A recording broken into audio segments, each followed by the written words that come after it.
Doctor Tasnim যারা টাকার জন্য মানুষের কাছে হাত পাততেছে, নির্বাচন করবে ঢাকা ৯ আসনে, সেই জন্য, এবং আমিও এখন ওনার বিকাশে টাকা পাঠাবো। তবে এই ভিডিওটি সকলে শেষ পর্যন্ত দেখতে হবে। কেন দেখবেন? আগে ডাক্তার তাসনিম যারা ওনার কথাগুলি একটু আপনি কি জানেন নির্বাচনে একজন এমপি প্রার্থী কত টাকা খরচ করতে পারে? সর্বোচ্চ 25 লাখ বা ভোটার প্রতি 10 টাকা। কিন্তু বাস্তবে প্রায় কেউই এই আইনটা মানেন না। শোনা যায় একজন প্রার্থী নির্বাচনে 10 কোটি, 20 কোটি, 50 কোটি টাকা খরচ করেন, কিন্তু নির্বাচন কমিশনে গিয়ে বলেন খরচ হয়েছে মাত্র 25 লাখ টাকা। অর্থাৎ প্রায় সকলেরই সংসদে যাওয়ার যাত্রাটা শুরু হয় আইন ভাঙা এবং মিথ্যা বলার মাধ্যমে। এই অসততা ও মিথ্যার রাজনীতি আমি করব না। এনসিপি থেকে আমি ঢাকা ৯ আসনে মনোনয়নপ্রাপ্ত হয়েছি এবং আমি প্রতিজ্ঞা করছি আইনে অনুমোদিত টাকার বাইরে একটা টাকাও আমি খরচ করব না। অনেকেই বলেন যে এত অল্প বাজেটে নির্বাচন করা সম্ভব না, আমি বেশি আইডিয়ালিস্টিক, এভাবে নির্বাচন হয় না। কিন্তু নতুন বাংলাদেশ করতে আমাদের এইটাই করতে হবে, এটা করা ছাড়া কোনো বিকল্প নাই। কারণ নির্বাচনের খরচ যখন 10 কোটি 20 কোটি টাকা পার হয়ে যায়, তখন নির্বাচিত হওয়ার পরে সেই টাকাটা তুলতে চাঁদাবাজি, টেন্ডারবাজি প্রায় বাধ্যতামূলক হয়ে যায়, এবং এইভাবেই রাজনীতি সাধারণ মানুষের কাছ থেকে ছিনতাই হয়ে চলে যায় মুষ্টিমেয় কিছু সিন্ডিকেটের হাতে। আমরা একটা দৃষ্টান্ত স্থাপন করতে চাই যে সততার সাথে রাজনীতি করা যায়, নির্বাচন করা যায়। ঢাকা ৯ আসনে আমার মোট ভোটার সংখ্যা প্রায় 47 লাখ। নির্বাচন কমিশনের আইন অনুযায়ী আমি মোট ব্যয় করতে পারবো 46,93,580 টাকা, এবং এই টাকাটা আমি আপনাদের কাছ থেকে চাই।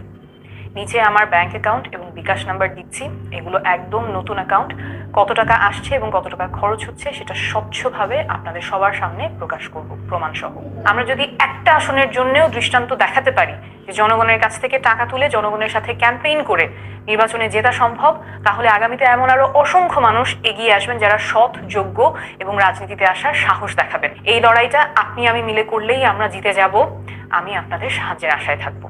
দেখাও, এই যে 34 মিনিট আগে এখন পোস্ট করেছে, মাত্র 4 ঘন্টার ব্যবধানে 5,26,000 টাকা এসেছে। আপনারা দেখুন, টাকার অঙ্কের চেয়েও বড় যে বিষয়টা আমাকে নাড়া দিয়েছে সেটা হলো এই টাকার ধরন। অধিকাংশ অনুদান এসেছে খুব ছোট অঙ্কে, 5 টাকা, 10 টাকা, 20 টাকা, 50 টাকা, 100 টাকা।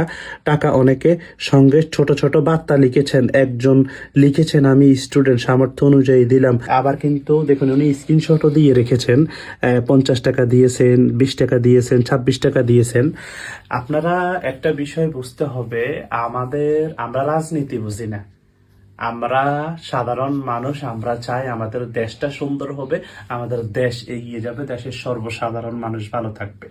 যে কোনো রাজনৈতিক দলের ব্যক্তি যদি এভাবে কমিটমেন্ট দেয়, আমার মনে হয় যে আপনাদের যারা এমপি প্রার্থী, আপনাদের পকেটের টাকা খরচ করতে হবে না। সাধারণ মানুষ আপনাদেরকে পকেট থেকে টাকা বের করে দেবে যে আপনারা নির্বাচন করেন, ইলেকশন করেন। কিন্তু কেউ কি দিতে পারবেন? মাত্র একজন দিয়েছেন, যেটা আমাদের এই যে ডাক্তার তাসনিম যারা। আপনারা একটা কথা একটাবার লক্ষ্য করেন, এই ডাক্তার তাসনিম যারা কিন্তু লন্ডনের একজন বড় মাপের ডাক্তার, এবং সে কিন্তু লন্ডনের বিলাসিতার জীবন ফেলে সে দেশের জন্য, দেশের মানুষের জন্য ছুটে এসেছেন।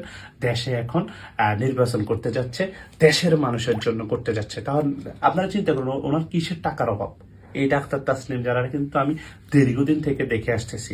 এখন আপনাদের সকলকে বলবো, আপনারা ওনার বিকাশে ডাক্তার তাসনিম যারা লিখলে কিন্তু ফেসবুকে চলে দিতে পারবো না। আমি খুবই অল্প সামান্য কিছু টাকা দেব। সবাইকে বলবো, আপনারা দেখুন, দেশের জন্য কাজ করুন। এই যে আমাদের দেশে যারা রাজনীতি করেন, সবার কাছে অনুরোধ করবো, আমরা রাজনীতি বুঝি না, আমাদের দেশে এগিয়ে যাক ভাই।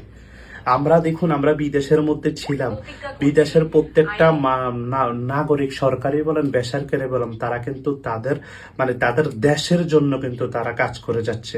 তাদের কিন্তু দেশ। ডাক্তার তাসমিন যারা, আপনার জন্য শুভকামনা রইল, অভিনন্দন অগ্রিম। সকলের ভালোবাসা আছে আপনার সাথে, এগিয়ে যান। Best of luck.